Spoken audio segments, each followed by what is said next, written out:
প্রিয় দর্শক, আসসালামু আলাইকুম। Rain forest media production house নিবেদিত বিয়ন্ড দ্য ডেল্টার আজকের আয়োজনে আপনাদের সবাইকে আমন্ত্রণ জানাচ্ছি। আমি শারমিনা। দর্শক, আমরা জানি যে কিছুদিন আগে অর্থাৎ একদিন আগে যে দুর্ঘটনা ঘটেছে মাইলস্টোন স্কুলে, সেটির জন্য আসলে আমরা সবাই শোকে স্তব্ধ এবং আমরা সত্যি ভীষণ বিষণ্ণ মন নিয়ে আজকে আমাদের এই টকশোর বিষয়ের অবতারণা করতে যাচ্ছি। দর্শক, আজকের আলোচনার বিষয় হচ্ছে বাংলাদেশের সামরিক যুদ্ধ বিমান দুর্ঘটনা এবং ভবিষ্যৎ প্রতিকার। আর এই বিষয়ে আলোচনার জন্য আমরা আমাদের স্টুডিওতে আমন্ত্রণ জানিয়েছি দুজন সম্মানিত অতিথিকে। আমরা আলোচনায় যাবার পূর্বেই পরিচিত হয়ে নিব আমাদের আজকের অতিথিদের সাথে। আমাদের স্টুডিওতে উপস্থিত আছেন ক্যাপ্টেন রেজা, এয়ারলাইন্স পাইলট, সাবেক বিমান বাহিনী কর্মকর্তা, এবং তার পাশে উপস্থিত আছেন আমাদের সম্মানিত অতিথি স্কোয়াড্রন লিডার ফেরদৌস, অবসরপ্রাপ্ত সাবেক বিমান বাহিনী কর্মকর্তা। আপনাদের দুজনকে অনেক অনেক ধন্যবাদ মূল্যবান সময় দেওয়ার জন্য। আমরা আমাদের আজকে বিষয়বস্তু নির্ধারণ করেছি বাংলাদেশের সামরিক যুদ্ধ বিমান দুর্ঘটনা এবং এই থেকে আমরা কিভাবে আসলে প্রতিকার পেতে পারি। আমি আসলে সাধারণ জনগণের প্রতিনিধি হিসেবেই আজকে কথা বলবো, কারণ এ ধরনের গুরুত্বপূর্ণ বিষয়ে যারা অভিজ্ঞ তারাই কিন্তু ভালো জানেন। আমি আসলে অতটা অভিজ্ঞ নই, টেকনিক্যাল কিছু ব্যাপার থাকে অনেক সময় এবং আপনারাই জানেন। তো আপনারা আমাদের দেশে মেধাবী সন্তান। প্রথমেই প্রশ্ন রাখতে চাই ক্যাপ্টেন রেজা আপনার কাছে, যে এই যে একটা দুর্ঘটনা ঘটে গেল, নিঃসন্দেহে কারো কাম্য ছিল না সেটা। দুর্ঘটনা তো হঠাৎ করেই ঘটে যায়, তো সাধারণ জনগণের মনে কিন্তু অনেক প্রশ্ন জাগে তখন, এবং প্রত্যেকটা বাবা মা যা হারিয়েছে এর ক্ষতিপূরণ আসলে হয় না। তো আপনার কাছে কি মনে হয় যে এ ধরনের দুর্ঘটনা কিন্তু বাংলাদেশে বারবারই হচ্ছে? আপনি একটু আমাদেরকে জানাবেন যে কেন হচ্ছে, এর প্রতিকার হচ্ছে না কেন? প্রথমত আমার সমবেদনা যে সমস্ত মানুষ, যে সমস্ত বাচ্চারা প্রাণ হারিয়েছেন তাদের জন্য। এই ক্ষতি তো পূরণ হবার নয়, তবে এগুলো যেন না ঘটে সেটা নিয়ে আমাদের বেসিক্যালি আলোচনা। অ্যাক্সিডেন্ট ইজ অ্যাক্সিডেন্ট, বাট একটা জিনিস সত্যি যে এরোপ্লেন ফ্লাইংটা ইজ সেফার, বেশি নিরাপদ অন্য অন্য যানবাহনের থেকে। যে অ্যাক্সিডেন্টটা সেদিন হলো এটার মূল্যায়ন করার সময় এখনো হয়নি, কেননা এটা ইনভেস্টিগেশনে আছে। ইনভেস্টিগেশনের পরে কিছু প্রিম্যাচিউরলি কিছু বলাটা আমার মনে হয় না ঠিক হবে। অবশ্যই, কিন্তু এ ধরনের দুর্ঘটনা একদিন আগে 21 জুলাই সোমবার দুপুরে ঘটলো। এর আগেও কিন্তু আমরা বিগত বছরেও দেখেছি যে সিমজাদ মৃত্যুবরণ করেছিলেন। ইন্ডিয়াতে 1915 থেকে 1924 কত 9 বছর, 9 বছরে 407টা অ্যাক্সিডেন্ট হয়েছে এরোপ্লেনের। 112 জন পাইলট মারা গিয়েছেন। অ্যাক্সিডেন্ট হবে, specially military flying is bit dangerous. অনেক সিস্টেম থাকে না ইন প্লেস, বিকজ সিস্টেম যেটা বলতে চাচ্ছি, প্যাসেঞ্জার জেট বেসিক্যালি অনেক রকম সুবিধা আছে যেটা মিলিটারি জেটে করা সম্ভব না, বাট বেসিক স্ট্যান্ডার্ড মেনটেন করা হয়। এখানে হিউম্যান এরর ইনভলভ হতে পারে। আপনার জানা আছে কিনা জানি না, 98% অ্যাক্সিডেন্ট ইন দিস ওয়ার্ল্ড, এরোপ্লেনে যে অ্যাক্সিডেন্ট হয় 98% দুর্ঘটনা হিউম্যান এররের কারণে, তার মানে পাইলটের ভুলে। আমি ঠিক জানি না এটা পাইলটের ভুলে না মেকানিক্যাল ফেলিওর। মেকানিক্যাল ফেলিওর তদন্ত সাপেক্ষে বলা যাবে। স্কোয়াড্রন লিডার ফেরদৌস, আপনি কিভাবে দেখছেন এই দুর্ঘটনার বিষয়টিকে? আপনার কাছে কি মনে হয় যে কেন ঘটছে আর ভবিষ্যতে এটা যাতে না ঘটে সেই বিষয়ে আপনি কি বলতে চান? দেখেন, বিমান বাহিনীতে আমি 17 বছর চাকরি করেছি এবং আমার নিজের আপন মামা, উনিও এয়ারফোর্সে ছিলেন, উইং কমান্ডার নওয়াজ, উনিও MI-17 ক্র্যাশ করে মারা গেছেন। আমি তখন এয়ারফোর্সে ছিলাম। নওয়াজ আমার এক ব্যাচ জুনিয়র। সো আমি যখন সার্ভিং অবস্থায় আই হ্যাভ সিন আমার কোর্সমেট মারা গেছে, মোর্শেদ স্যার মারা গেছেন, দেখেছি চোখের সামনে। অ্যান্ড আপনি যখন বলবেন যে অ্যাক্সিডেন্ট কেন হয়, এটা হচ্ছে একটা বিমানের একটা ইনহেরেন্ট নেচার হচ্ছে রিস্ক।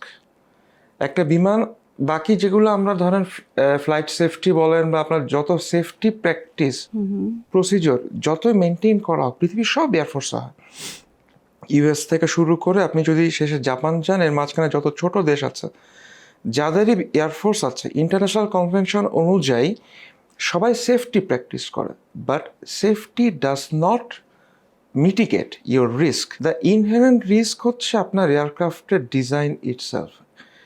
অ্যান্ড পুরো জিনিসটা বলতে গেলে অনেক টেকনিক্যাল হয়ে যাবে, বাট যদি কোনো সব কিছু যে এত বছর, এই 122 বছর ধরে এভিয়েশন ইন্ডাস্ট্রি চলছে, 122 বছরে যা হয়েছে আপনি যদি ফুল জিনিসটা এক্সপ্লেন করি, উই আর লাকি যে because the designers designed it to the perfect level. তা না হলে একটা এয়ারক্রাফট যখন আপনার ফ্লাইংয়ের জন্য অপারেশনাল ডিক্লেয়ার হয়, তার আগে অনেক টেস্ট হয়, অনেক কিছু হয়, এবং যেগুলো আপনি ক্র্যাশ রেকর্ড দেখবেন, বোয়িং বলেন, এয়ারবাস বলেন, এগুলো দেখবেন হচ্ছে ফাংশনাল হওয়ার পরে। এর আগেও আপনার ডিউরিং ডিজাইন অ্যান্ড টেস্ট অনেক অ্যাক্সিডেন্ট হয়। এটা হচ্ছে এভিয়েশনের একটা ইনহেরেন্ট নেচার, রিস্ক, এটা হবেই। এখন দুর্ঘটনা কিভাবে কমানো যায়?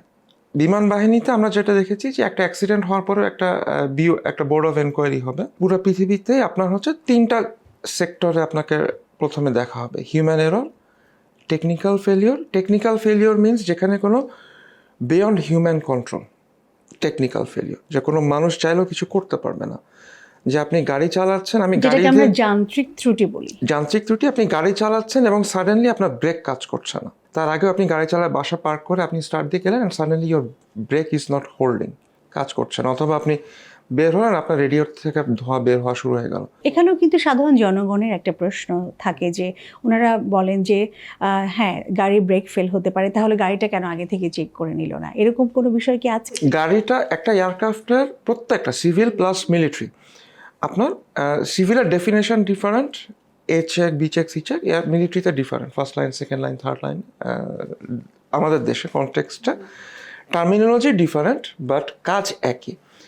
ফার্স্ট লাইন হচ্ছে আপনার এয়ারক্রাফট সকালবেলা যখন, আজকে ফার্স্ট ফ্লাইংসের ভোর 6টার সময়, সো 5টার আগে আপনার একটা চেক লিস্ট আছে, যেখানে আপনার হাইড্রোলিক থেকে শুরু করে এয়ারফ্রেম, ইঞ্জিন, আপনার বিমান বাহিনীতে এরকম ট্রেড আছে, যারা এক্সপার্ট, যারা ট্রেন, তারা চেক করবে, they will sign the logbook করে ওই এয়ারক্রাফটটাকে ডিক্লেয়ার করা হয় ফ্লাইংয়ের জন্য। That is the first line, aircraft is serviceable, কোনো প্রবলেম নাই। এবং ওইটা ল্যান্ড করার পরও আবার আপনার আরেকটা চেক আছে, ওই চেকটা করেও আবার ডিক্লেয়ার দেওয়া হয় ফিট ফর ফ্লাইং।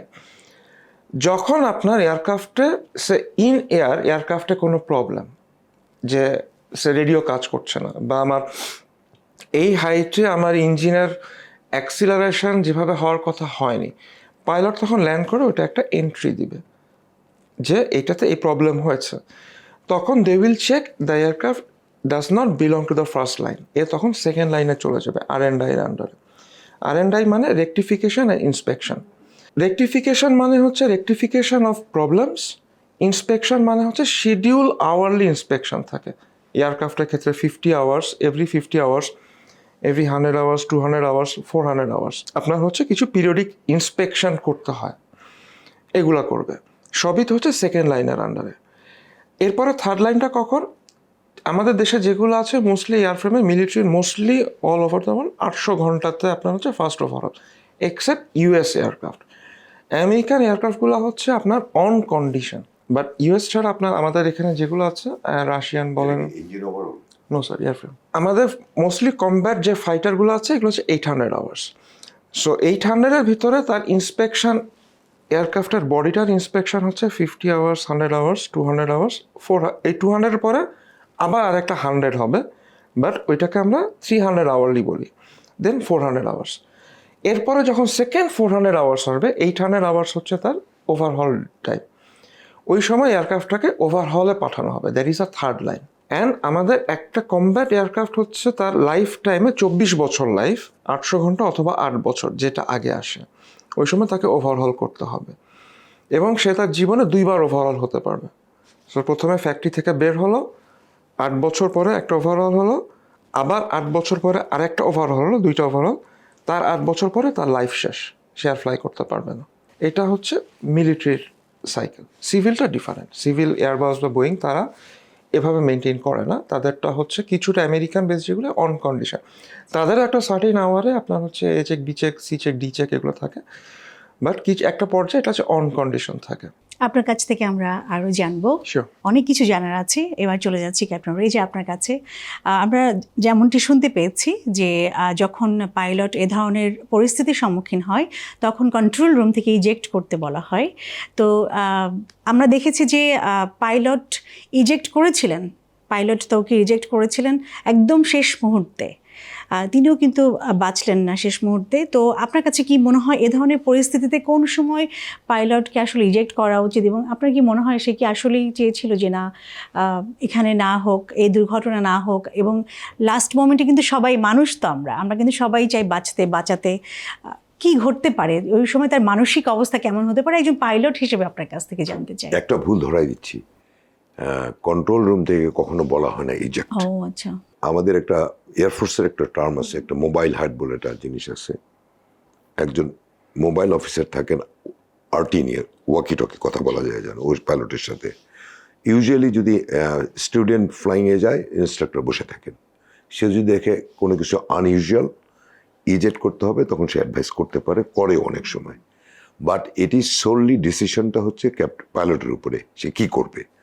এটা ফ্র্যাকশন অফ ডিসিশন।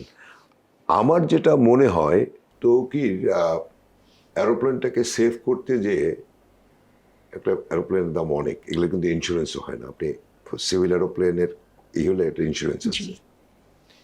তো এটা একটা সেভ করার পরে যখন স্কুলটা দেখে স্কুলটাকে সেভ করতে এসছে, সে সারা মানে শেষ পর্যন্ত চেষ্টা করছে যাতে ক্যাজুয়ালিটি যত কমানো যায়। বিয়ন্ড ওর কন্ট্রোলে ছিল না দেখে এই দুঃখজনক ঘটনা ঘটে যায়।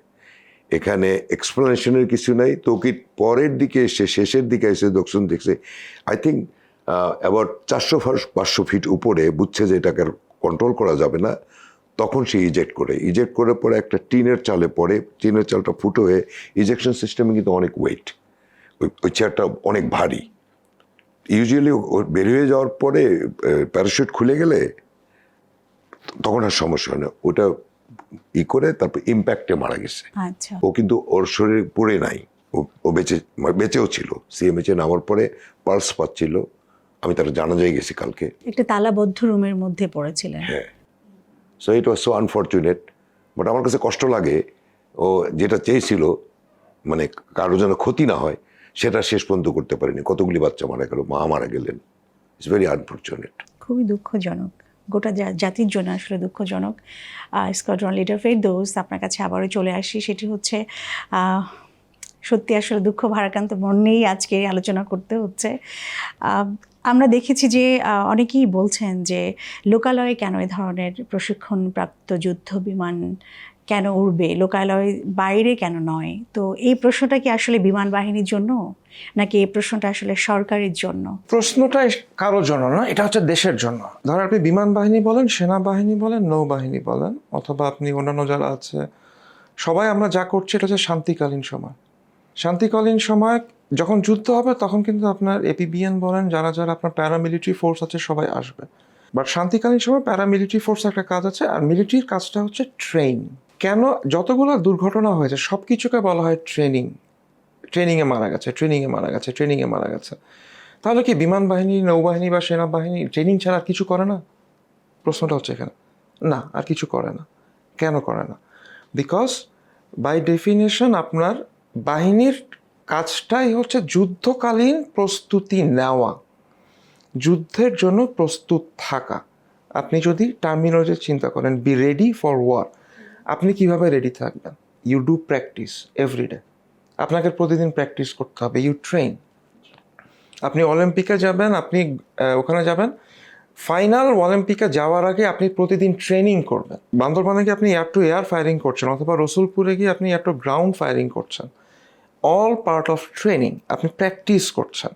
কালকে এটা রসুলপুর না হয়ে আমার একটা অন্য দেশের টার্গেট এক্স হতে পারে, আর একটা দেশের টার্গেট ওয়াই হতে পারে। আপনি ওইটার জন্য ট্রেইনড হচ্ছেন। এভরিথিং ইজ ট্রেনিং, সবই ট্রেনিং। এখানে আমি একটা জিনিস অ্যাড করে দিই। আমার যেমন 15,000 ঘন্টা ফ্লাইং এক্সপিরিয়েন্স, আমি 40 বছর ধরে এরোপ্লেন চালাই। আমার এত এক্সপিরিয়েন্স, আমি যদি আরেকটা নতুন এরোপ্লেনে যে ফ্লাই করি, আমাকে কিন্তু আবার ট্রেনিংও করতে হবে। Pilot has to go through a training process. আমি যখনই ট্রেনিং করবো, আমাকে প্রথমে গ্রাউন্ড ক্লাস করতে হবে, আমাকে সিমুলেটর ট্রেনিং করতে হবে, সিমুলেটর ট্রেনিংটা হচ্ছে আপনি মনে করেন একটা অ্যারোপ্লেনের পুরো সেট আপ করানো, ভিডিও গেমস খেলেন এই টাইপের। সবসময় একটা লার্নিং প্রসেসের মধ্যেই থাকতে হয়।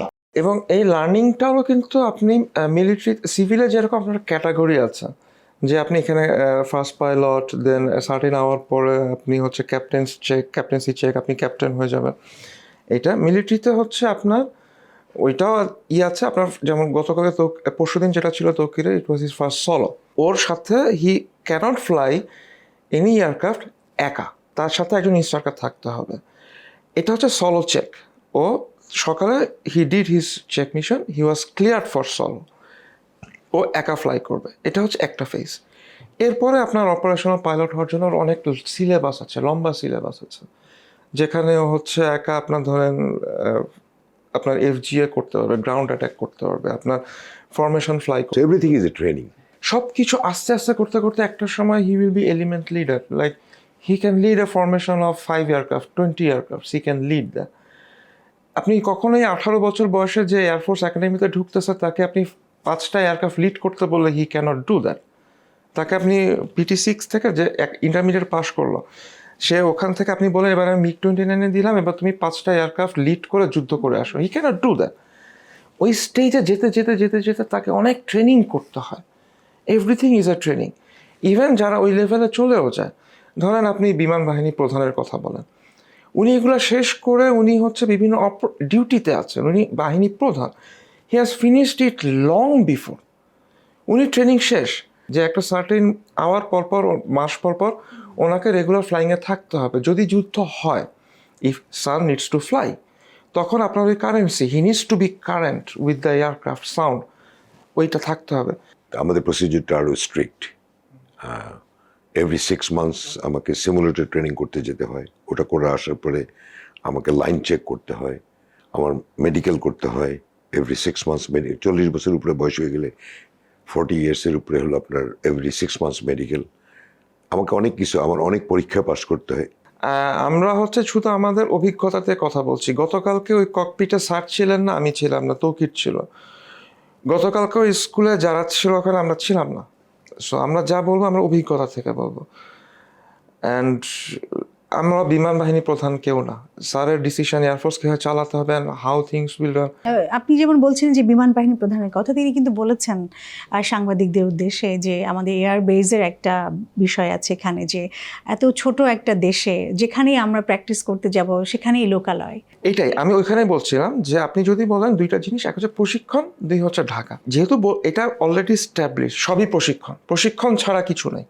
সো যাই হবে না কেন প্রশিক্ষণ, আপনার ঢাকা থেকে করেন, কুমিল্লা থেকে করেন, অথবা সমুদ্র থেকে করেন, সবই প্রশিক্ষণ। আমার প্রশ্ন হচ্ছে ঢাকা থেকে কেন করেন? ঢাকা থেকে কিন্তু আমাদের কোনো প্রশিক্ষণ হয় না। Training area north, training area east, training area West, south, training area থাকে।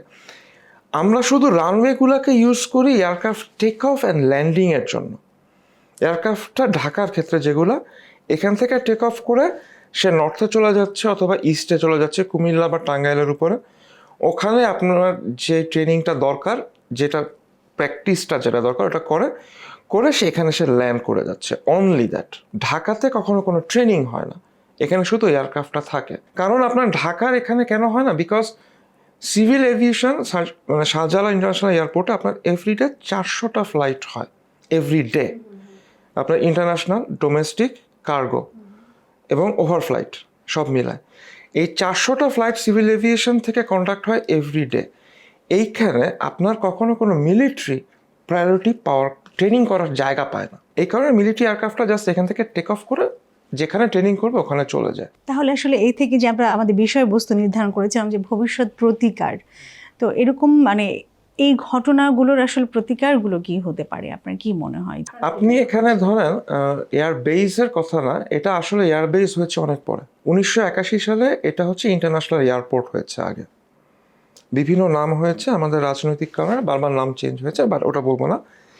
81-তে আপনার পুরানো এয়ারপোর্ট থেকে, তেজগাঁ থেকে ইন্টারন্যাশনাল এয়ারপোর্টটা এখানে শিফট হয়েছে।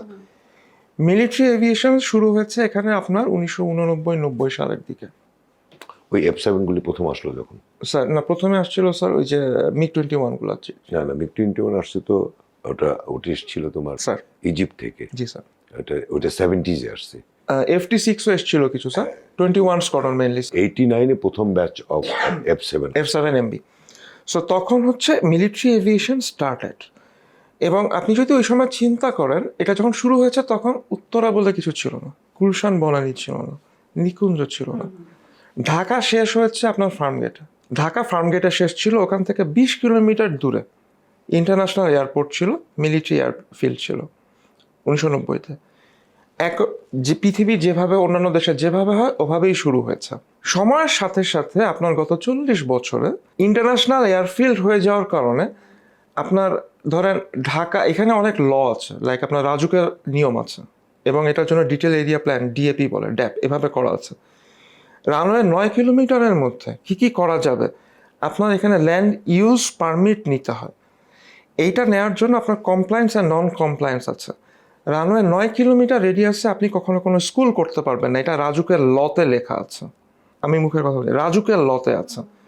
এবং এই লগুলো হয়েছে ইন্টারন্যাশনাল এভিয়েশন এক্সপেরিয়েন্স থেকে করা হয়েছে। পুরো উত্তরাতে লাস্ট 2022-এর যে ড্যাপ গেজেটেড হয়েছিল, পুরো উত্তরাতে 6 তলার উপরে কোনো বিল্ডিং থাকার কথা না।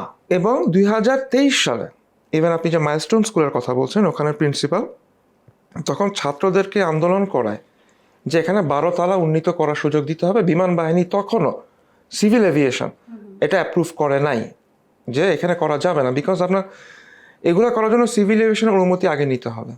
মানে নিষেধাজ্ঞা সত্ত্বেও কেন এটা করা হলো, আপনার কি মনে হয়? যে আমি একটা ইনসাইট দিই। অবশ্যই সিভিল এভিয়েশনের যে কর্মকর্তারা, এদের একটা মূল ফাইল আছে, মূল ফাইলে লেখা আছে আপনি এই জায়গায় 180 ফিট উপরে করতে পারবেন না। পারমিশন যখন নিতে আসছে, নিচের লেভেলে কিছু অসাধু কর্মকর্তা, আজকে নামও জানি আমি, এরা করতো কি, এটাকে 180 জায়গায় 280 করে দিল। ওইটাকে নিয়ে সে রাজুকের কাছে গেল, তো রাজুক 280, ওদেরই সিল ছাপ্পর মারা সব কিছুই। এটা এই কয়েকটা ভদ্রলোক মিলে উত্তরা একটা অফিস পর্যন্ত করছে, ওইখানে এই সার্ভিসটা দিত, সিভিলেশন হেডকোয়ার্টারে দিত না। Find out. তাহলে তো আমরা বলতেই পারি যে আসলে ইনভেস্টিগেট করতে করতে যে করাপশনটা ওখান থেকেই শুরু, এবং তাদেরকেই এই দায়ভার নেওয়া উচিত। এই যে রাজুকের স্কুলটা, এটার ব্যাপারে যখন রাজুকেরই প্রিন্সিপাল ছিলেন কর্নেল খান, না নূর, কর্নেল নূর হতে পারে, সে এই স্কুলটা করছে, সেই তাদের বাচ্চাকে দিয়ে রাস্তা ব্লক করেছে। সেই বাচ্চারাই এইসব করার পর শেখ হাসিনা প্রধানমন্ত্রী ছিল, আই ডোন্ট লাইক হার। সে তখন বলছিল, নুরুন্নবী তোমার এই জমিটা যে কিনছো, এটা আমি 3 গুণ পয়সা দিয়ে দিচ্ছি, স্কুল করো না, অন্য জায়গায় যেয়ে করো। সে তার আন্দোলন অব্যাহত রাখছে, ওভারলুক করছে। নাও এয়ারফোর্স সব থেকে সমালোচনার মুখে। নূরকে জিজ্ঞেস করেন না কেন? এটাই কেন মাইলস্টোনের প্রিন্সিপালকে এখন পর্যন্ত কেউ জিজ্ঞেস করে না, বিমান বাহিনীকে কেন? এবং আপনি চিন্তা করেন, ধরেন আমাদের এই সিভিল, এই শাহজালাল ইন্টারন্যাশনাল এয়ারপোর্ট থেকে মিলিটারি ফ্লাই হয় দিনে 20টা 25টা ধরলাম। সিভিল এভিয়েশন, এয়ারবাস, বোয়িং, ড্যাশ-8 দিনে ফ্লাই হয় 400টা। একটা মিলিটারি এয়ারক্রাফট ফুয়েল ক্যারি করছে 3000 লিটার, একটা বোয়িং ফুয়েল ক্যারি করছে 80,000 লিটার। এবং আপনি যদি রানওয়ের উপরে এবং নিচে দেখেন, এয়ার ইন্ডিয়ার মতো ঘটনা যদি আপনার বাংলাদেশে হয়, টেক অফ থেকে যদি আপনার শাহজালাল থেকে একটা বোয়িং যদি টেক অফ করে পড়ে যায়, সে পড়বে নিকুঞ্জ এয়ারপোর্ট রোড, আপনার 300 ফিটের ফ্লাইওভার থেকে শুরু করে গুলশান বনানী থেকে শুরু করে চলে যাবে, এবং 80,000 লিটার ওইটা বার্ন হতে হতে ঢাকা শহর অর্ধেক বার্ন হয়ে যাবে। পৃথিবীর কোনো ফায়ার সার্ভিস ডিপার্টমেন্ট এসে করতে পারবে না। ওই এয়ারক্রাফটের প্যাসেঞ্জার যদি 250 থাকে, ওই 250 থেকে শুরু করে আরও 20,000 লোক মারা যাবে, এবং এটা চলবে 6 থেকে 8 ঘন্টা, যতক্ষণ 80,000 লিটার ফুয়েল শেষ না হবে। আসলে আমি দেখেছি যে আমাদের এয়ারপোর্টটা কিন্তু একেবারে লোকালয় ঘেঁষা।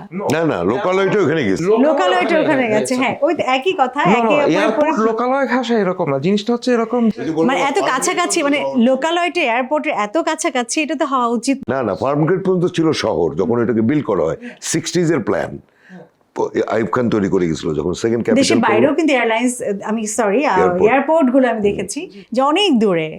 আপনি এই যে ঘেঁষা ধরেন, এয়ারপোর্টটা এখানে করেছি, আমি আপনাকে অ্যাভয়েড করছি, আমি আপনাকে অ্যাভয়েড করার জন্য এখানে এসেছি। আপনি যদি এখানে এসে এরপর আমাকে ব্লেম করেন, তুমি আমার কাছে কেন, right, can you blame me? আপনি না, কাছে এসে আমাকে বলতেছেন তুমি আমার কাছে এটার আরেকটা ডেঞ্জারটা বলা হয়নি যে এখানে যেহেতু মেইন এয়ারপোর্টটার মধ্যেই হচ্ছে আমাদের মেইন এয়ারফোর্সের বেসটাও, একদিকে হচ্ছে আমাদের এয়ারফোর্স বেস, একদিকে হচ্ছে সিভিল। আমাদের যদি কোনোদিন যুদ্ধ লাগে, মায়ানমারের সাথে হোক অথবা ইন্ডিয়ার সাথে হোক, আমাদের তো আর পাকিস্তানের সাথে যুদ্ধ লাগবে না, এটা 1000 মাইল দূরে। যদি যুদ্ধ লাগে এরা সবাই অ্যাটাক, এই রানওয়েটাকে অ্যাটাক করে, এই অ্যাটাকটা করলে আপনার কত লক্ষ লোক কত মারা লক্ষ যাবে। লোক মারা যাবে।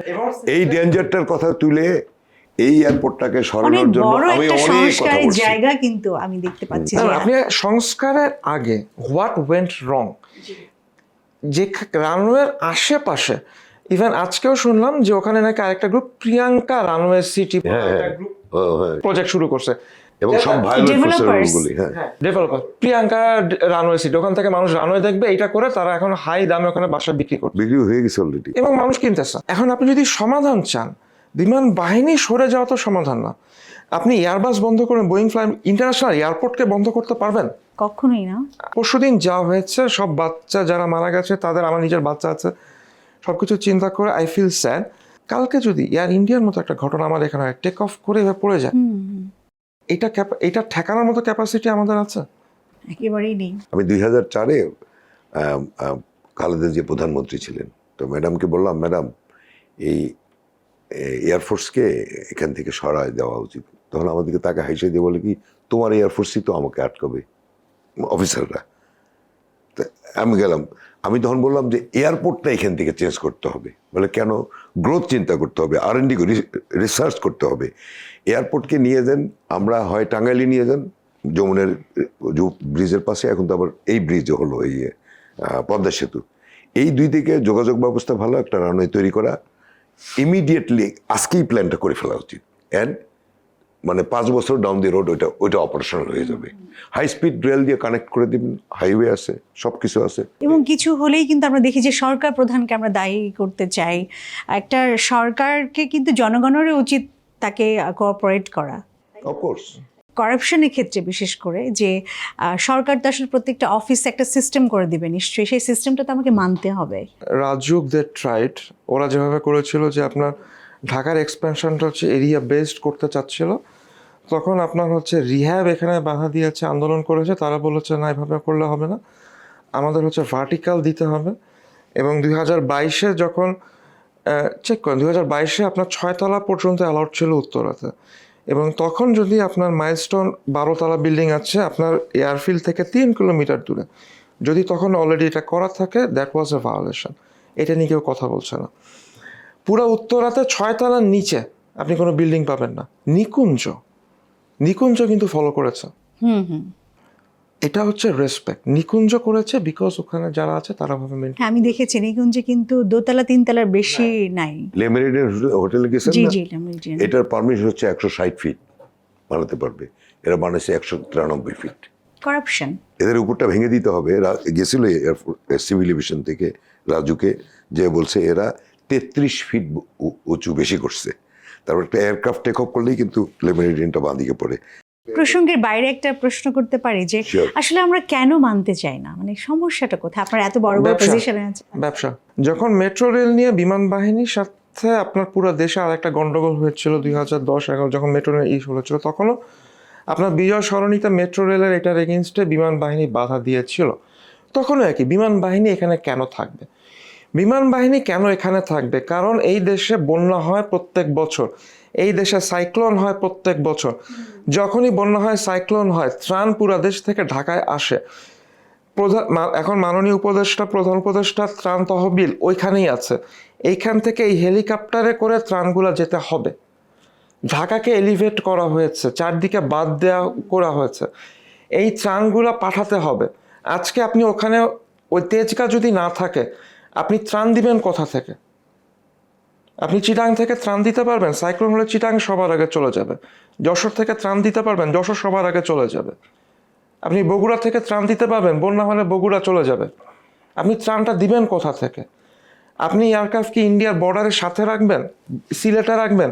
মনে হচ্ছে যে আরবান যে ব্যাপারটা, আমাদের নগরায়নের যে দুর্নীতি, আমার মনে হয় এটাই অনেকটা দায়ী, কারণ ভূমিকম্প হলেই তো আমরা বিমান বাহিনীকে দোষ দিতে পারবো না। ভূমিকম্প হলে আমরা সেনাবাহিনীকে দোষ দিতে পারবো না। সেখানেও কিন্তু নিষেধ করা আছে যে এত উচ্চ মানে বহুতল ভবন কিন্তু নির্মাণ নিষেধ। আপনি ইভেন আপনি আপনাদের চ্যানেলের মাধ্যমে ইউ আস্ক আপনার মাইলস্টোন স্কুলের শিক্ষার্থী যারা যত আন্দোলন করছে সবার প্রতি শ্রদ্ধা রেখেই বলছি, আপনাদের আন্দোলনের সাথে আমরা সবাই আছি, কিন্তু আপনারা কখন আপনাদের প্রিন্সিপাল শিক্ষকদেরকে জিজ্ঞেস করেছেন যে 12তলা বিল্ডিং করেছেন রানওয়ে থেকে 3 কিলোমিটার দূরে, যদি এখানে আপনার কালকে ভূমিকম্প হয় 12তলা থেকে একটা ছাত্র কিভাবে নিচে নামবে? আমার এক্সিটটা ইভ্যাকুয়েশন প্ল্যানটা কোথায়? স্কুলের ছাত্রদের উচিত আগে প্রিন্সিপালকে ডেকে জিজ্ঞেস করা আমি 12তলা থেকে নামবো কিভাবে। সেটাই বলছি যে ভূমিকম্প হলে আমরা কাকে প্রশ্ন করব। এবং আপনি বলুন যে দুর্ঘটনা ইটসেলফ বাই দ্য টার্ম এটা দুর্ঘটনা, এটা অ্যাভয়েড করার কিছু না, এটা হবেই, বিমান দুর্ঘটনা হবেই। এই যে আমরা কথা বলছি, এর আগে যখন ইউএস বাংলা ক্র্যাশ হলো নেপালে স্যার ছিলেন এবং মানুষজন প্রশ্ন করছে, আমি বললাম যে দেখেন প্রশ্ন এটা না কেন হয়েছে কি হয়েছে, দুর্ঘটনা কমিটি আছে তারা বের করবে। প্রশ্ন হচ্ছে আমাদের জন্য আমাদের লেসনটা কি, আমরা কি শিক্ষা নিতে পারি? আমার দেশে যদি এরকম হয় আমরা কি, আমাদের কি প্রিপারেশন? আমাদের যে থার্ড টার্মিনালটা করলো, এই থার্ড টার্মিনাল যে পরিমাণ টাকা খরচ করেছে এবং যে পরিমাণ টাকা করাপশন হয়েছে ওটা অলরেডি দুদকের মামলায় আছে। এই থার্ড টার্মিনালের টাকা দিয়ে অ্যাটলিস্ট রানওয়েটা তৈরি করে ফেলানো যেত যে কোনো জায়গায় মানে যমুনা ব্রিজের পাশে অথবা পদ্মা ব্রিজের পাশে। আমি ওই দুইটা ব্রিজের কথা কেন বলতেছি, এটা ইনফ্রাস্ট্রাকচার আছে, যাওয়ার ট্রেন লাইন আছে, রোড আছে, এবং নদীগুলো গাইড বাদ দিয়ে অলরেডি প্রোটেক্ট করা, তো ওখানে করা খুব ইজি। যেমন লন্ডন সিটিতে, লন্ডন একটা এয়ারপোর্ট আছে, ছোট ছোট বিমান চলে, ছোট। আমার এই এয়ারপোর্টটা ওইভাবে থাকলো, আমি একটা বড় ইন্টারন্যাশনাল এয়ারপোর্ট করে ফেললাম ওখানে, এখানে ছোট ছোট বিমান চলতেই পারে।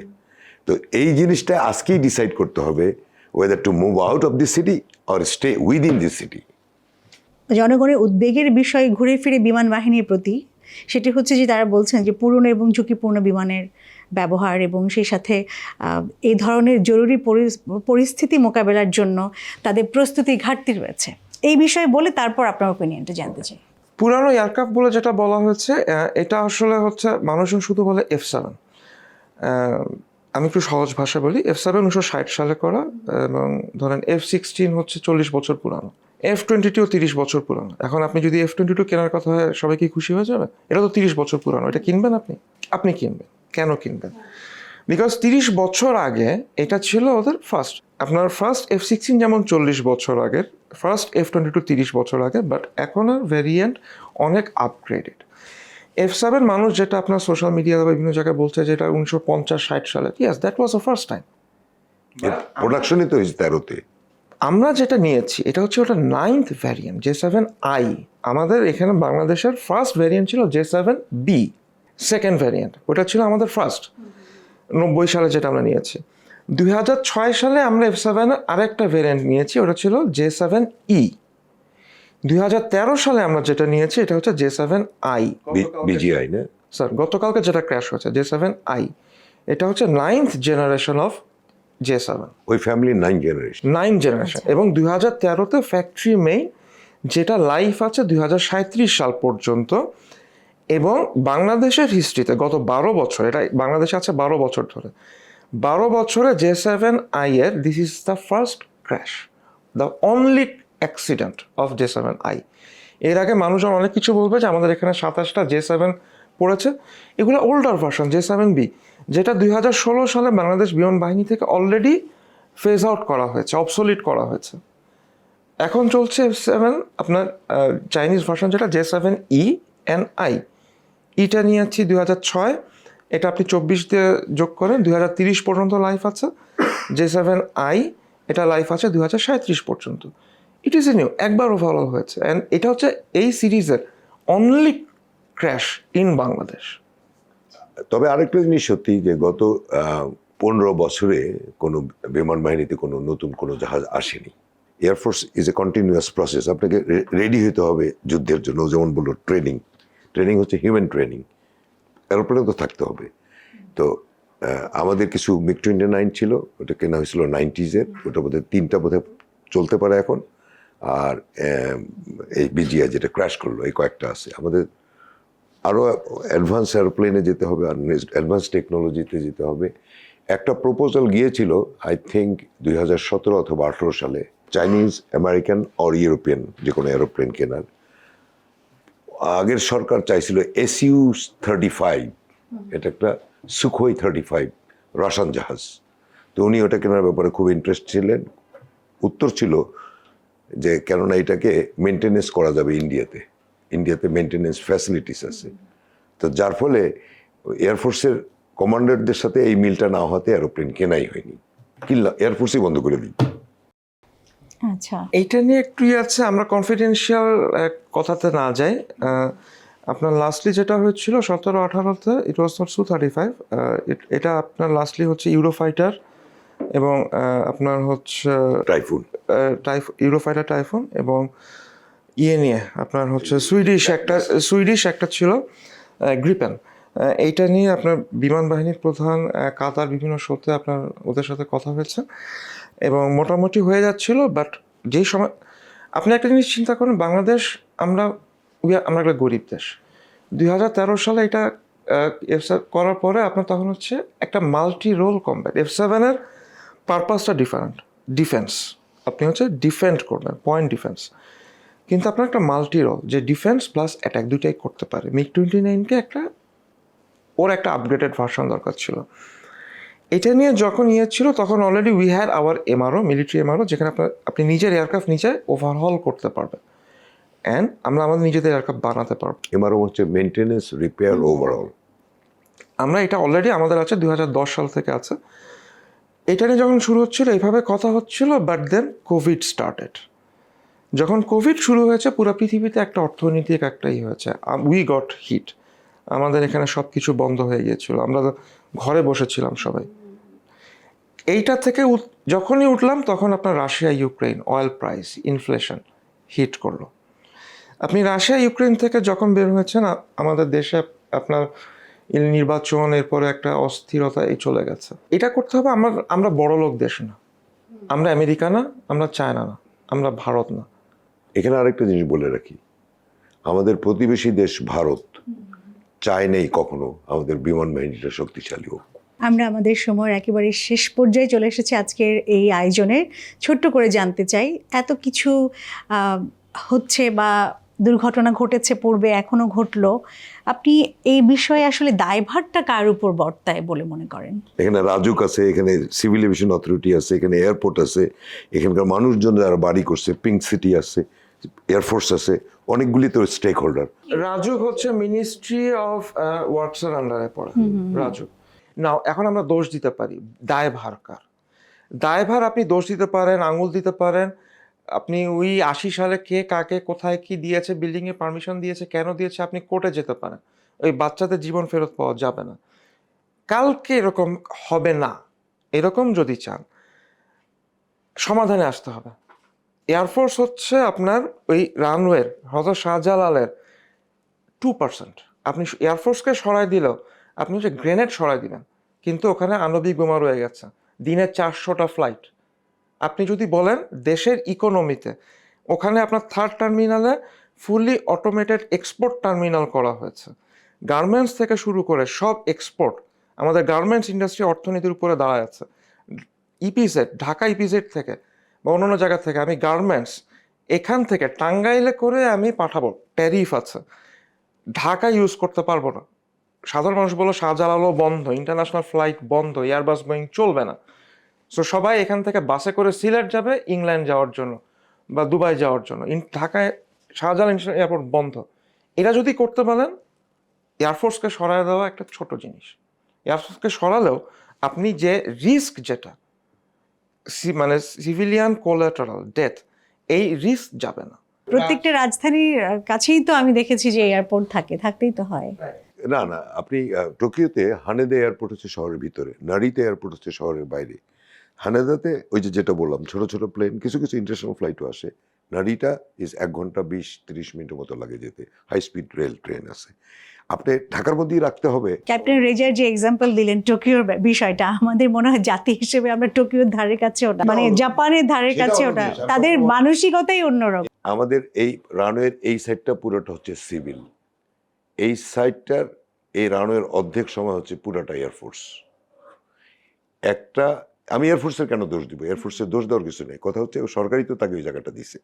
এখানে যে কোনো এয়ারপোর্টে দুইটা প্যারালাল রানওয়ে থাকে, একটা টেক অফ করার জন্য, একটা ল্যান্ডিং করার জন্য, ইমার্জেন্সি হলে যাতে এই রানওয়ে বন্ধ হয়ে গেলে এটা ইউজ করা যায়। আমাদের আরেকটা রানওয়ে তৈরি করা যাচ্ছে না বিকজ অফ এয়ারফোর্স। আপনার কিছু বলার আছে স্কোয়াড্রন লিডার ফেরদৌস? এটার জন্য যেটা আছে যে আমাদের অফকোর্স একটা ওয়ার ডকট্রিন আছে, যেই ডকট্রিনে আমাদের যে টার্মার্কটা আছে এয়ারফোর্সের টার্মার্ক, এবং এটা বাংলাদেশ তৈরি করে নাই, এটা স্যারও করে নাই, বাংলাদেশও করে নাই। স্যারেরও জন্মের আগে ছিল, এটা ব্রিটিশ আমল থেকে, ওই সেকেন্ড ওয়ার্ল্ড ওয়ারের সময়, সেকেন্ড ওয়ার্ল্ড ওয়ার থেকে this has been used by different forces of the world. এটা historically it has been used. তখনই দুইটা করা হয়েছে প্যারালাল রানওয়ের জন্য। সিভিল এভিয়েশনকে দুইটা দেওয়া হয়নি, একটা দেওয়া হয়েছে, এয়ারফোর্সকে একটা দেওয়া হয়েছে উইথ অ্যান এইম। টাওয়ার আবার এটিসি সাপোর্ট, সারা ফ্লাই করে, এটা এয়ারফোর্স থেকেই নিতে হয়। সিভিল স্যারদের কোনো এয়ার ট্রাফিক সাপোর্ট নাই, ওটাও এয়ারফোর্স দেয়। এখন এয়ারফোর্স কি সিভিলকে দিবে, মিলিটারি সবাইকে দিবে? No, it's not possible. না না, we have civil controllers. No sir, but সবই এয়ারফোর্স থেকে। সিভিল কন্ট্রোল আছে, বাট এগুলো ছিল না। আমি যখন I started flying 35 years ago বিমানে, we always have civil controllers. আমি 71 এর কথা বলছি স্যার, ওইখানে 71 যখন থেকে শুরু হয়েছে। আমি যেমন এয়ারফোর্স হিসাবেও বাংলাদেশি, আমি সিভিল পাইলট হিসাবে বাংলাদেশি হচ্ছে আমার মেইন। আচ্ছা, মেইন জিনিস স্যার যেটা বললেন এটা হচ্ছে যে এই টার্মার্কটাকেই রাখা হয়েছে এরকম ভাবে যে আপনার in times of war this tarmac can be use for landing. আপনার এখান থেকে বিমান বাহিনী এই পাশ থেকে সরানো ইজ নট দ্য সলিউশন। গতকালকে যেটা হচ্ছে বিমান বাহিনীর একটা ক্র্যাশ হয়েছে, এবং এটা ডেডলি হয় না বিকজ ওর ফুয়েল ছিল 3000 লিটার, ছোট্ট একটা এয়ারক্রাফট। যেটুক ফায়ার হয়েছে অটোমেটিক নিভে গেছে, ফায়ার ডিপার্টমেন্টকে আগুন নিভাতে হয় না, ফুয়েল শেষ হয়ে গেছে, আগুন নিভে গেছে। এটা যদি বোয়িং হয়, এটা আপনার 2 থেকে 3 দিন লাগবে, এবং এটা লাখে চলে যাবে ডেথ কাউন্ট আমাদের আরবানাইজেশন প্ল্যানিংয়ে। এয়ারফোর্স সরানো ইজ নট দ্য সলিউশন। এয়ারফোর্সের রানওয়ে স্যারদের কমপ্লেন থাকতে পারে, স্যার এয়ারফোর্সে ছিলেন, এখন এই রানওয়েটা স্যার ইউজ করতে চান, এয়ারফোর্স দিচ্ছে না, স্যারের কমপ্লেন থাকতে পারে, বাট এটা ফুললি স্ট্র্যাটেজিক পারপাস। একটা দেশের জন্য আপনি যদি ঢাকা না থাকে, নো বাংলাদেশ, দিল্লি যদি না থাকে, কোনো ইন্ডিয়া থাকবে না। যদি বেইজিং, ঢাকা কি প্রোটেক্ট করতে পারবা তুমি ঢাকায় বসে? স্যার আমি এটা শেষ করি স্যার। যদি বেইজিং না থাকে, দের ইজ নো চায়না। আমরা রিসেন্ট ইসরায়েল ইরান ওয়ারে আমরা দেখেছি, ইরান হিট করেছে তেল আবিবে, ইরান অন্য কোথাও হিট করে না, হাইফাতে করেছে, তেল আবিবে করেছে। আপনি কাতারে হিট হয়েছে, দোহাতে হয়েছে। আপনি প্যালেস্টাইন ওখানে যাই দেখবেন, ক্যাপিটালে হিট হবে। পাকিস্তানে হিট হলে ইসলামাবাদে হবে, বাংলাদেশে হিট হলে ঢাকাতে হবে। মানুষ যে যাই বলুক, হিট হবে ঢাকাতে সবার আগে। অ্যান্ড আমাদের সব কিছু সিভিল এভিয়েশন হেডকোয়ার্টার থেকে আপনার পুরা গভর্নমেন্ট থেকে শুরু করে, অল ব্যাংক হেডকোয়ার্টার থেকে শুরু করে ফাইন্যান্স, সব কিছু, every single office headquarter, all government, everything is in Dhaka. আমি যদি শত্রু হই, আমি যদি জানি সব ঢাকাতে, আমি সবার আগে ঢাকাতে হিট করব। না, সুতরাং বলতে পারি যে আমাদের এই মানে সমস্ত সমস্যার সমাধানে যে প্রথম পদক্ষেপ সেটা হতে পারে যে নগরায়ন পরিকল্পনার যে কাঠামোগত পরিবর্তন, সেটা পরিবর্তন আমরা করা। রাজধানী চেঞ্জ করতে পারি। ব্রিটিশ থেকে আমরা সব খারাপ জিনিসগুলো শিখছি, ভালো জিনিস শিখি নাই। ব্রিটিশরা পুরা 200 বছর এখানে ছিল, বাংলাদেশে মনে হয় সেটা সম্ভব হবে না। কেন রাজধানী চেঞ্জ করা? ওরা রাজধানী চেঞ্জ করেছে। আমাদের সোনারগাঁও পুরা ভারতবর্ষের রাজধানী ছিল, এখানে ছিল, ওরা রাজধানী চেঞ্জ করেছে। এটা অনেক আগে বলেছিলাম যে আপনি আজকে রাজধানী চেঞ্জ করেন, বাট হয় না কেন? আপনি যদি বাংলাদেশ দেখেন, এইটুক 3 দিকে ইন্ডিয়া, এখানে মায়ানমার, আপনি তো কাউকে বন্ধু বলেন না, এখন তো আমরা সবাই শত্রু। ভারতও আমার শত্রু, মায়ানমারও আমার শত্রু। তার মানে কি? আপনাকে পুরাটা করতে হবে। আপনি কোথায় নেবেন? এটা ঢাকা হচ্ছে সবচেয়ে মাঝখানে। আপনি ঢাকা থেকে সরায় আপনি বলবেন আমি বরিশালে নিব, আমি বগুড়াতে নিব, আমি খুলনায় নিব, আমি বগুড়াতে। আপনি কোথায় নেবেন? কোথায় নিব সেটা? আপনি ইন্ডিয়ার কাছে নিবেন না মায়ানমারের কাছে নিবেন, নাকি আপনি মাঝখানে রাখবেন? যেদিন যুদ্ধ হবে সেদিন ঢাকায় হবে, এবং ঢাকাকে আপনাকে বাঁচাতে হবে। এবং আপনার সবচেয়ে important asset like your government, you have to protect them in Dhaka. এটা করতে হলে ঢাকা এবং এটা এখান থেকে সরালে ইউ ক্যান, আপনারা এখান থেকে সবাই টাকা বানাতে পারবে, এই করবে, যার যার পার্সোনাল ইন্টারেস্ট হবে, যারা পলিটিক্স করতে চাচ্ছে এই পরশুদিনের ঘটনা নিয়ে তারা পলিটিক্সও করতে পারবে, বাট আপনি ন্যাশনাল ওয়ার স্ট্র্যাটেজি থেকে সরে যাবেন। I disagree with you. আমি যদি বলি এটা 30 সালে যদি নেওয়া হয় ময়মনসিংহের দিকে এই এয়ারবেসটাকে, 30 সাল থেকে ঢাকায় আসতে 2 থেকে 3 মিনিট লাগবে। স্যার তাহলে সবার আগে সিভিল এভিয়েশনকে আমরা 30 সালে পাঠাই দিই sir. I tell you something, civil এরোপ্লেনে এইটাতে বলা হয় fail safe system. It can fail but still safe. এই জিনিসটা ফেল করে দিতে পারে বাট ইট ইজ সেফ। কিন্তু স্যার আমরা তো রিসেন্ট আমাদের মিলিটারি ফ্লাইং এ কয়েক সপ্তাহ আগে দ্য গ্রেটেস্ট এভিয়েশন ডিজাস্টার হয়েছে আমাদের পাশে ইন্ডিয়াতে, Air India that's a human error. হয়েছে। That's a human error. Human error তো আপনারও হতে পারে স্যার। আমি তো বললাম ওইটাও হিউম্যান এরর, সবই হতে পারে। কালকেরটাও হিউম্যান এরর, তোমার কাঠমান্ডুরটাও হিউম্যান এরর। 98% অ্যাক্সিডেন্ট হচ্ছে মানুষের ভুল, অনিচ্ছাকৃত ভুল। 2% হচ্ছে মেশিন। এটা যদি কালকে ঢাকাতে হয় স্যার, হ্যাঁ, আমি সেটা বলতেছি না, you are putting it to perspective যে এখানে civil flying is lot safer. They maintain rules regulations. Military flying I am VFR, I go down, go up. It is part of the training. It's part of the mission. So আপনি বলছেন sir air force is not safe, civil aviation must safer. No. I didn't say that. I said the civil flying is a fail. It can fail, but it is still safe.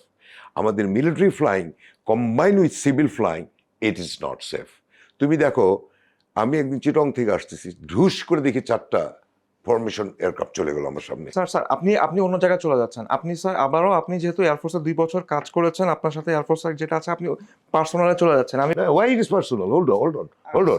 আপনার এয়ারক্রাফটে equipment থাকতে হবে যে so that আমাকে identify করা যায়। যান্ত্রিক ত্রুটি ছিল। আপনি সময় টিভিতে একটা আছে, এয়ারক্রাফটটা এভাবে পড়ে গেছে, এইভাবে পড়ে গেছে, ইট স্টল করে পড়ে গেছে, এবং কোনো পাইলট তার ভুলে, স্যার একমাত্র বলেন হিউম্যান এরর, হিউম্যান নিজে এয়ারক্রাফটটাকে, আইন ও সোশ্যাল মিডিয়াতে অনেক কিছু আছে, স্যাবোটাজ, এসে পৃথিবীর 28 বছর একটা ছেলে তার নিজের জীবন এয়ারক্রাফট নিয়ে সেভাবে ডাইভ দিবে to create somebody's agenda. I don't want to believe that. আমি যদি থাকি আমি করবো না, আই উইল ফাইট। স্যার বলেছেন এয়ারফোর্স ফাইটস। এয়ারফোর্স যখন গভর্নমেন্টের সাথে কনফ্লিক্ট হয়, এয়ারফোর্স তার এমআরটি করতে দেয় না। এয়ারফোর্স ফাইটস, ওর তার জন্য যা লাগে করবে।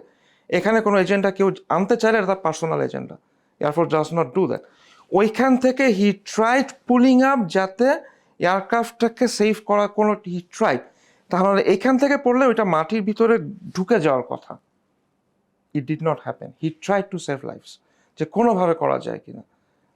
সময় টিভির আমি যেটা লাস্ট হিস্ট্রি ফুটেজে দেখেছি, and what ever it is, sir যেটা বলেছেন, যদি আমার মেইন প্রবলেম হচ্ছে যে আমার ঢাকার উপরে অপারেশন, যেহেতু বাংলাদেশে মানুষ নাই, এরকম জায়গা পাওয়া সম্ভব না।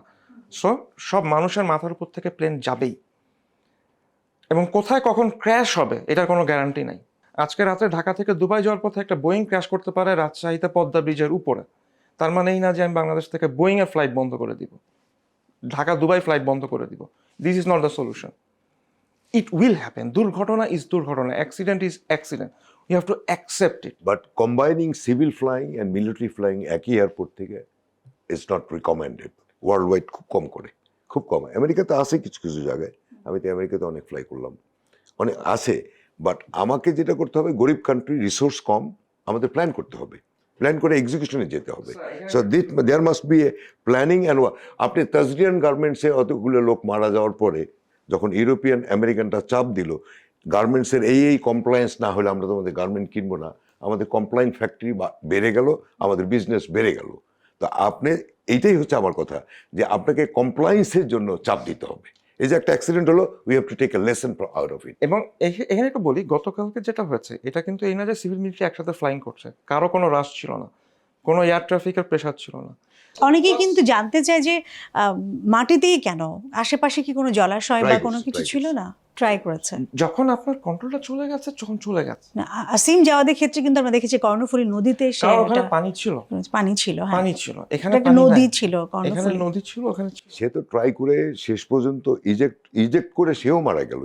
ইজেকশনটা সে ইজেক্ট করাটাও অনেক লেট করছে, এটা যে আরো কয়েক সেকেন্ড আগে করতো সে হয়তো বেঁচে যেত, কিন্তু খুব দুঃখ না, নিয়ে তিনিও বেঁচে কিন্তু থাকতে হতো। লোকালয় থেকে মানে মানুষকে বাঁচানোর জন্য উনি অনেক I'm পরে sure তৌকির এখানে নাই, Tauqir cannot justify, he cannot talk, but from our experience of Air Force যে আমরা লাস্ট ফুটেজটা দেখেছি এভাবে পড়ছে, এরপরে দেখেছি এয়ারক্রাফটটা মাঠে স্কিট করে বিল্ডিং এ ঢুকে গেছে, স্কিট করে উপর থেকে বিল্ডিং এর ভিতরে ঢুকে নাই, মাঠে স্কিট করে করে এইভাবে এভাবে চলে করে বিল্ডিং এ গেছে। হ্যাঁ, ঢুকেছে, হ্যাঁ, আমরা which ফুটেজে means দেখেছি।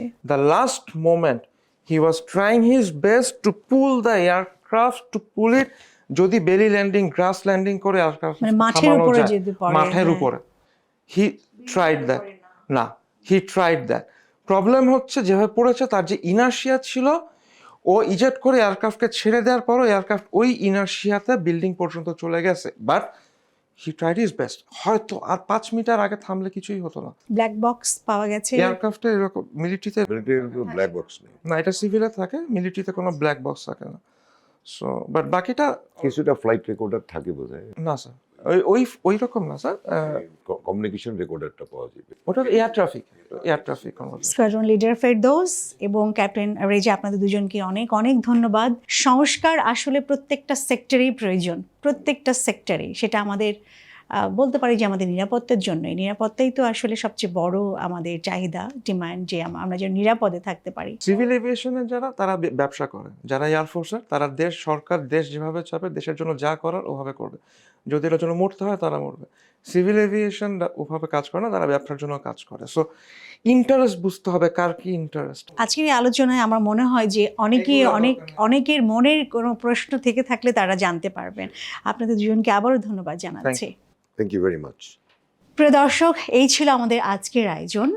আমাদের আজকের আয়োজনের বিষয় ছিল বাংলাদেশের সামরিক যুদ্ধ বিমান দুর্ঘটনা এবং ভবিষ্যৎ প্রতিকার। আমরা অনেকটাই চেষ্টা করেছি এই সমস্যার সমাধান খুঁজে বের করার, আসলে সমস্যার গোড়াটা কোথায়, সেই গোড়া থেকেই যদি আমরা স্টার্ট করে যে হ্যাঁ, এ ধরনের করাপশন, এ ধরনের সিস্টেম লসে যেন বাংলাদেশকে ফেস করতে না হয়, সেই জন্য কিন্তু শুধু সরকারই নয়, সরকার সহ গোটা জাতিকে, প্রত্যেকটা সেক্টরে প্রত্যেকটা কর্মকর্তাকে সচেতন থাকতে হবে, দুর্নীতি মুক্ত থাকতে হবে। আমরা রুহের মাগফিরাত করছি যারা এই দুর্ঘটনায় মারা গেছেন এবং যারা আহত হয়েছেন, তাদের জন্য আমাদের অনেক অনেক দোয়া থাকবে, তারা যেন তাড়াতাড়ি সুস্থ হয়ে তাদের বাবা মায়ের বুকে ফিরে যেতে পারেন। তো এই ছিল আমাদের আজকের আয়োজন। বরাবরের মতো আবারও দেখা হবে। সে পর্যন্ত বিয়ন্ড দ্য ডেল্টার সাথেই থাকবেন। ধন্যবাদ সবাইকে।